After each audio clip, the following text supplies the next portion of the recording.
Okay, Statistics, Grade 7 Study Guide. Just try to solve the problems first and check them with this answer guide. Hopefully it will help you make more sense of what's happening with statistics. Okay, here we go. This problem says to follow directions for each problem and make sure to show your work. Use the information in table below to answer questions 1 through 3. So I see this table has the age in years of teachers at Jackson Middle School. Okay, and then it says, number 1, find the 3 quartiles. So what you should know, and what I know, is that quartiles has to do with a box plot or a box and whisker plot. And in order to figure out the quartiles, I need to figure out the box plot first. So I'm actually going to go down here to number 3 and draw a box plot for the data first. So in order to find the box plot, I need to put this data right here in order from least to greatest. I have 22, 23, 29, 30, 34, 41, 45, 47, 55, and 56. So there's my data. Now to draw a box plot, I put the data in order from least to greatest. Now I have to find the most important points. So what I'm going to do is I'm going to take this data here and then stick it down here. So just hold on a second. Okay, so now that I have that in order at the bottom, I'm going to find my 5 main points for a box and whisker plot. Well, the 5 main points are first the highest and the lowest number. So I'm going to draw a point there and a point here for the highest and lowest number. Then I need to find the number that's in the middle of the data, the median. So 1, 2, 3, 1, 2, 3, 1, 2, and I notice there are 2 numbers in the middle for the median. So in order to find the number that will be right in the middle of those 2 numbers, I add them up, 34 plus 41, and that equals 75. And I divide that by 2 because I just added up 2 numbers. So divide by 2, and that will give me 37.5. So 37.5 is the number that is in the middle of the data, 37.5. So now I have to look at find the median of this set of data to split it up, and the median of this set of data. Well, that's kind of easy because if I look at these numbers again, 1, 2, 1, 2, 29 is in the middle. So that will be my 4th point. And I'm going to go over here, 1, 2, 1, 2, find the median. 47 is my 5th point. So now I found 5 points on this, and it's very simple. All I have to do is I'm going to connect these 2 whiskers here. And now I'm going to make my box part, which has to do with my quartiles. And so when I'm dealing with quartiles, the first quartile is the first part of the box, the second quartile is the second part of the box, and the third quartile is the third part of the box. So now I have everything set up with my box and whisker plot, and I can answer these questions. Okay, the first question is, find the 3 quartiles of data, the lower quartile, the upper quartile, and the median. Well, 1, 2, 3, I've already found them. Quartile 1 is going to be 29. Quartile 2 is going to be 37.5. That's my median also. And quartile 3 is going to be 47. Well, that was pretty easy. So now it says find the range in the interquartile range. So there's 2 things. There's just the plain old range, and then there's the quartile range. Well, that's kind of easy. The range itself, the range is the highest and the lowest. So my highest number is 56, and I subtract that by my lower number, which is 22. So 56 minus 22 is 34. So this range is 34. The interquartile range has to do with the box, the quartiles. All right?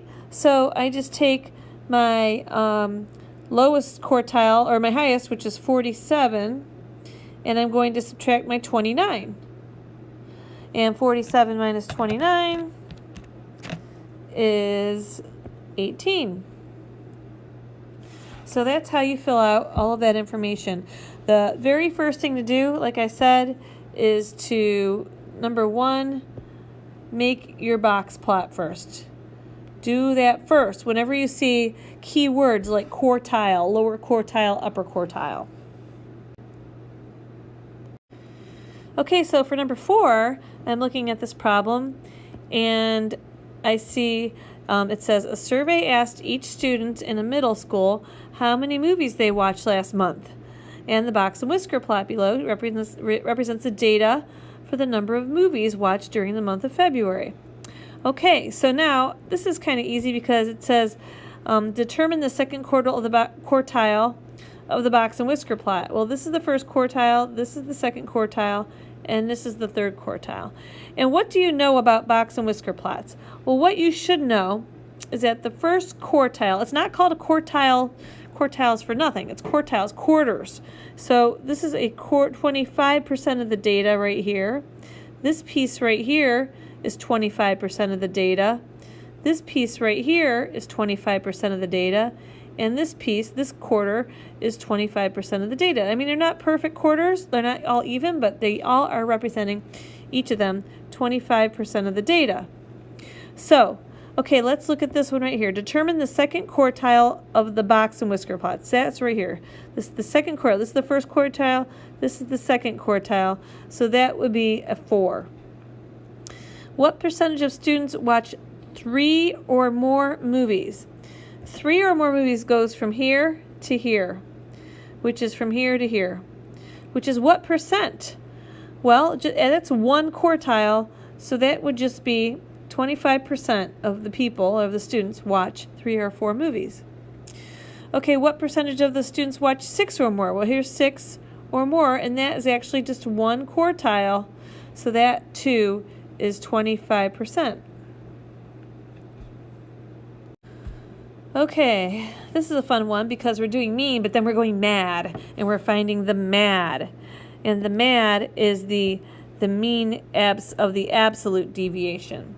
So first thing, I like to, when I see the word count, I like to count how many pieces of data I have. And I have 1, 2, 3, 4, 5, 6, 7, 8, 9, 10. There are 10 pieces of data in that.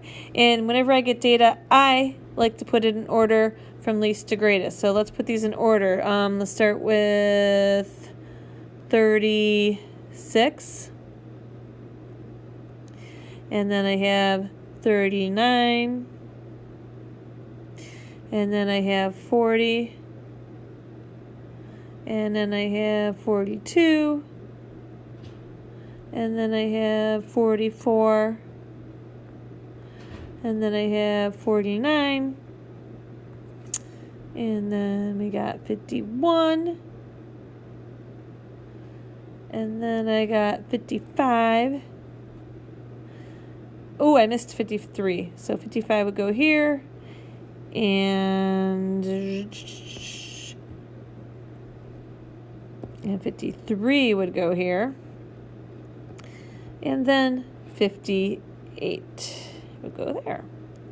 So now I have to find the mean of all those numbers. So I have to add them all up. So I do 36 plus 39 plus 40 plus 42 plus 44 plus 49 plus 51 plus 53 plus 55 plus and 58 equals, and I got 467, but that's not the mean, that's not the average of that data. I have to divide that by how many numbers I added together, which was 10. So 467 divided by 10 is going to give me, it will give me 46.7, and that you write down for each of these. 46.7. Now, I think you guys did like 4 or 3 pages of this already. So, oops, I put it before. This should be a, hold up, that should be a 7. So this should kind of be coming back to you.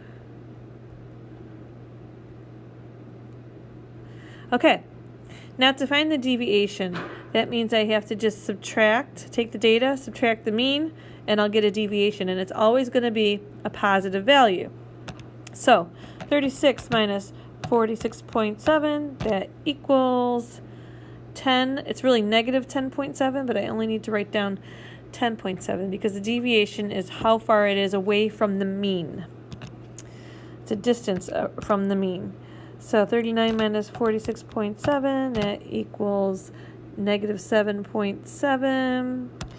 40 minus 46.7 is 6.7. It's really negative 6.7, but it's 6.7. 42 minus 46.7, that would be 4.7. 44 minus 46.7 is 2.7. And 49 minus 46.7 is 2.3. And 51 minus 46.7, 4.3. And 53 minus 46.7 is 6.3.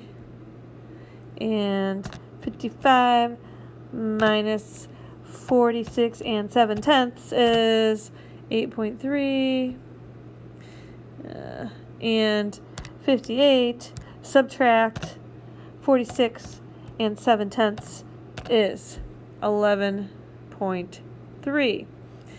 Okay, I'm almost there. So now I have to find the sum. So that means I have to add all of that up. Oh, that's going to take me forever. So I'm just going to, I guess what? I already added it all up. It's all ready. It is going to be 65. I'm going to put that in black. 65. All right, so now I do 65, and I'm going to divide that by how many numbers I add up as 10. So the mean absolute deviation is going to be 6.5. And what you should remember is 6.5. Is that a good mean absolute deviation? It's not great, but you want to get as close to 1 as possible. Or actually as close to 0 as possible to have it be consistent data. Okay, so here we have a stem and leaf plot. And if I look at the plot, I have to just kind of see, what do I know about this? Well, I know that if I point to that 9 right there, that would be a 59. This 2 means 72. This 3 means 63. So like this is 50, 52, 58, 59, 60, 63, 63, 65, 69, 69. 72, 75, 77, 78. So that's what that means. Its stem is the 70 and the 5 is the 5, 75. Okay, so cups of coffee sold at a coffee vending machine outlet in 2 weeks. So 50 would be the first week, the first day. 52 would be there'd be 52 on a day, 58, 59. Okay, so that's what that means. All right, what is the median and mode? Well, mode means the number that appears the most. I always call it the most. So remember, it's the number that appears the most, or the value that appears the most. So the value that appears the most here actually is there's 63, and then there's 69. I don't see any repeats anywhere else. So you could have more than one mode. And I like to look at modes. Those are easy to find right away. So that's 63 and 69 are your modes. The median is the number in the middle. Well, I could put this in order from least to greatest. I could go 50, 52, 58, 59, 60, and make a big line and then cross them out going from each side and crossing them out, etc. But I could just do it right on this chart. If I start here, 1, 2, 3, 4, then I'll knock 4 off the bottom. 1, 2, 3, 4. So those are knocked out. So now I could just go 1, 2 from this side, 1, 2 from this side, and look at, there's 2 values in the middle that are the median. So what is in the median between 3 and 5? Well, that's easy, 4. Because 3, 4, 5, 4 would be the median. How many days were there more than 65 cups of coffee sold? All right, well, here is 65, and everything past 65 is more than 65. So that would be 1, 2, 3, 4, 5, 6 days. 6 days. That's it. Okay, this table shows the heights of 12 tulips in inches collected from a garden. Make a stem and leaf plot from the plant heights given below. All right, we just did a stem and leaf plot. That's pretty easy. So I'm just going to go, here's my stem, here's my leaf. And I notice I have some single digits, so there would be a 0. And then I have some 1s, 10s, I have some 20s, and there are no 30s. Okay. So I have 0, 7s, and 9s. So I have a 0, 7, a 9, and a 9. And then I have 10. And then I have 14, 14, 14. Those are the modes, I think, because there's 3 of them. There's 18. Oh, wait, I did something wrong. Hold up. I don't need to put those 1s. So I just need to go back here, and I would go 4, 4, 4, because that makes our data way easier to look at anyway. And 8. All right. And then I have 20, so put a 0 there. Another 20, trying to be a mode there, and a 23. All right, so now let's go down to the bottom here. It says, find the necessary data values for your stem and leaf plot. Round to the nearest tenths. Okay. I'm going to do mean last because that's the meanest one to do. Median mode. Okay, mode I see right away. That is a 14. The range, I take the lowest value and the highest value. So 23 minus 7, and that is 16. So that would be my range of numbers, 16. The median, I'm just going to cross them off from top to, okay, I'll cross these 3 off. Okay, now I just have to look at these. 1, 2, 1, 2, and right there in the middle, 4. The mean, I just have to add them up and then divide them by how many there are. There are 12 tulips. 2, 4, 6, 8, 10, 12. I could count here. 1, 2, 3, 4, 5, 6, 7, 8, 9, 10, 11. Oh, wait a minute. 1, 2, 3, 4, 5, 6, 7, 8, 9, 10, 11. I'm missing a piece of data. Oh, geez. Okay. 0, 7, 9, 9. I got a 10. 4, 4, 4. I got an 18. 20, 20, 23. What am I missing? Okay, I just figured out I was missing a 22. So the 22, if I erase this right here, not a big deal, let's fix it. 22 and then a 23. So that kind of messes up my, doesn't mess up my range, it doesn't mess up my mode, but it will mess up my median. So go back to the median. 1, 2, 3. 1, 2, 3. Okay, then I'm going to go small, get rid of this. Okay, so now I've got rid of all those. Now this is between these, cross those out. It's between 4 and 4, so the median stays 4. The mean, I got to add those all up and divide them by 12. So 7 plus 9 plus 9 plus 10. Plus 14, plus 14, plus 14, plus 18, plus 20, plus 20, plus 22, plus 23. That equals 180 divided by 12 is 15. Okay, so as you can see, it doesn't take long to correct an error, and you just go back. You accept the fact that you missed a piece of data, and you just go back and reevaluate. It's okay. It's okay. It wasn't that hard to fix. You just take your time. You can do this. Okay, here we go. A survey was distributed to 25 homes to determine the number of registered voters that reside in each home. The data shows the number of registered voters in each home. All right, so we got a 1, 3, 0, whatever. Okay, draw a dot plot. Okay, that's easy. All right, I'm going to draw a dot plot. There's my line. I see I have 0, 1, 2, 3, 4, 5 is the highest it goes up to.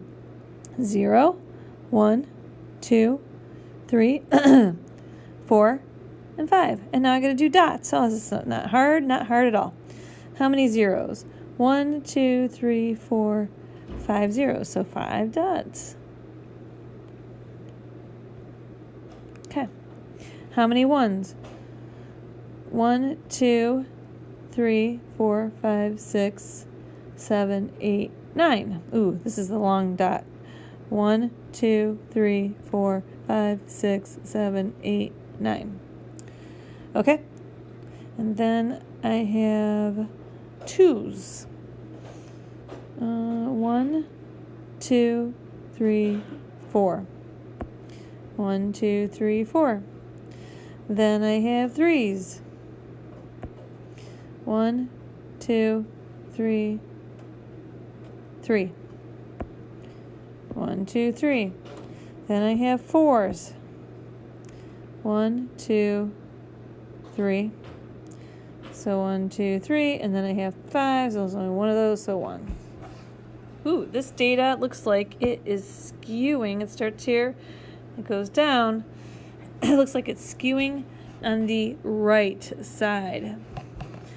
Okay, so calculate the median mode and range. Or the mode, well, the number that appears most, that is that we could see that easily. There's 9 1s. And the range, well, the biggest number is 5. The biggest value is 5. The smallest is 0, so the range is 5. So that's easy. The median is the number that occurs in the middle. And that looks a little sloppy for me for what I need to see here. So I'm just going to write out another way you could do this. You could count the dots backwards. Or you could write out the zeros. How many zeros? 1, 2, 3, 4. You could go 0, 0, 0, 0, 5. 1, 2, 3, 4, 5, 6, 7, 8, 9. There's 4 2s. There's 3 3s. There's 3 4s. And there's 1 5. I could do it that way. And then I could just X them out like 1, 2, 3, 4, 5. 1, 2, 3, 4, 5. 1, 2, 3, 4, 5. 1, 2, 3, 4, 5. 1, 2, 1, 2. And 1 is left over in the middle. The median is 1. If you want, you could go back, you could count these 5 off. 1, 2, 3, 4, 5. 1, 2, 3, 4, 5. And then you could start counting back again. 1, 2, 3, 4, 5, 6. 1, 2, 3, 4, 5, 6. And then you're left with the 1s. So again, your median would be 1. Okay, last 3 problems are all multiple choice problems, and we just have to think about the population. And this is really just kind of common sense. You just kind of pick what would be the best sample to represent a giant population. So looking at number 12, it says, a toy store owner is tracking how much kids spend each month on toys. Which choice best represents a population? Well, would you make a sample from all the kids who buy toys? No, because that would be a sample of the population. That is the population. Would you choose a sample from just the 227 rich kids? No, because that is being too, you're actually being biased there. You're actually selecting a specific group, and that doesn't work. That doesn't give you a sample of the whole population because not everybody's rich. Here we're picking 228 boys. No, again, you're singling out boys instead of girls, so that's not a good population, a sample. But 235 kids from age from 10 to 15, that might be your best sample of the population. Wait, let me check my notes on there.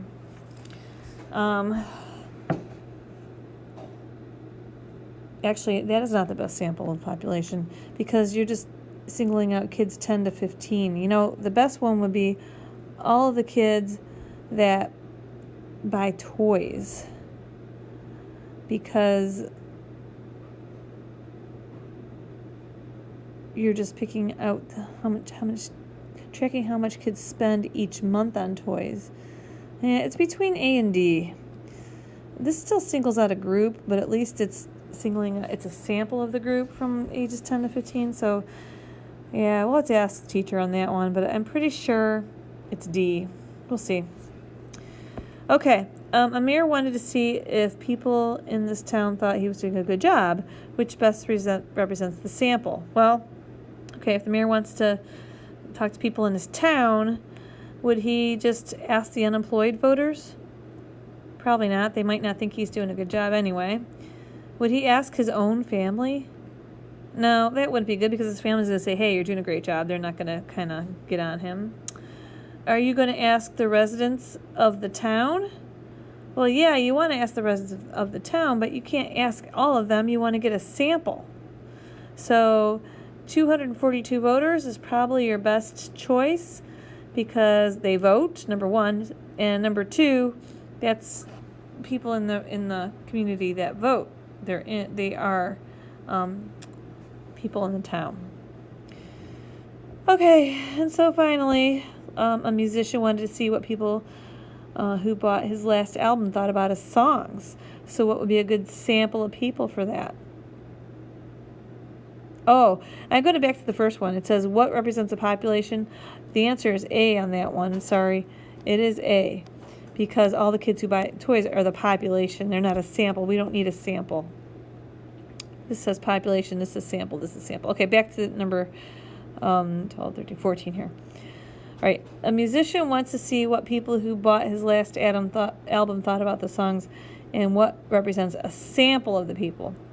Okay, sample. Well, I'm trying to think of like someone like Bruno Mars. Okay, what sample of the population would he ask? Would he ask every person who bought the album? No, that's not a sample of people. Would he ask a selection of people who didn't want to buy the album? Nah, I wouldn't ask them, because he wants to know what the people who actually bought it thought about it. So if you didn't buy it, what does he care? Does he want to ask 250 girls who bought the album? Well, he probably wants to see both sample, boys and girls. So just the girls would not be the best representation of a sample. But probably a selection of 3,294 people who bought the album would be good, because there's probably millions of people who bought the album, and that would be a sample of the whole population. And you might hear that noise. That is the track team running through the hallways. They just ran by. There they go. Okay, so to recap that one, let's go with the population for this one is A. That's the actual people who buy toys. This one here would be the actual voters, and this one here is a selection of 3,294 people who bought his album. All right, I think that is it. Yes. All right, good luck.